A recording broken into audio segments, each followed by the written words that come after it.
Yields back and now recognize the chairwoman of the full committee, Cathy McMorris Rodgers. Thank you, Mr. Chairman. Thank you, Mr. Chairman. We're here today to look for answers to a border crisis that is driving the flow of fentanyl, illicit fentanyl that is pouring into our communities. I'm from Spokane, Washington, near the Canadian border, up near Idaho, and we are one of 11 cities now. DEA is listed as crisis cities for fentanyl. I want to go back to the discussion right here. I've seen estimates that DEA thinks that they're able to catch about 5 to 10% of the fentanyl that's actually coming in to the United States of America. So to Mr. Judd and to the sheriff, would you speak to how the policy of taking away resources to stop fentanyl from being smugged in, you know, the policies that are taken away from border security are to secure the border, and how that is impacting your ability to stop the flow of fentanyl coming into the United States? We start any shift with 50% of our resources outside of patrolling the border. That's 50%. We can end the shift with as many as 90% of our resources doing administrative duties rather than patrolling the border. And anytime that you have that, you have a wide open border. In fact, you have sections of the border that are completely controlled by criminal cartels when you take that many of our resources out of the field. And again, that starts with policy, programs, and operations. And if we had those, then we wouldn't be doing that, and we could do a much better job of securing the border. Thank you. Sheriff?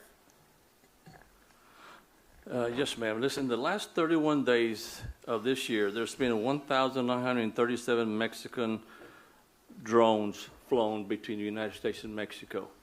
I say this: let the Drug Enforcement Administration do what they're supposed to. Remove their gloves and let them work how they're supposed to. Okay? Everything is in place. We're just going in circles here. They can do the job. CBP can do the job. All you got to do is talk to them. If you need a close hearing, to do it. But they know what they're doing. Let them work. And we're talking about the #1 killer of 18 to 45-year-olds now in the United States of America. Fentanyl, the #1 killer. Enough fentanyl on Lincoln's ear on a penny can kill someone. So would you just speak to us about what you think needs to happen from a federal government perspective to help secure the border and stop the flow of the fentanyl? Yeah, we're having this health issues that we talk about, this fentanyl and everything. We have to secure the border. Put those walls back up. I think the walls need to go back up. Okay, that's important because all it is a tool. That's what the wall is, as you would a radar in a patrol car. It's just a tool. Okay, get Border Patrol back to do what they're supposed to do. Get them on the front line. Get them the equipment, the technology they need. Even though you have technology, you still have to identify what you're looking at. Okay? I worked for the state police for 29 years. 18 years of that I did narcotics, the service. So I know what happens on the backside. I've been part of that. Okay? So I know what occurs. The cartels will do everything they can to get their merchandise across, because that's what they do. You know, it's simple. Get Border Patrol back to what it's supposed to do, put the walls back up, secure some of that, because all it is you got to funnel things through. This issue about the port of entry, well, this is what it is. That's where you get your metrics, okay?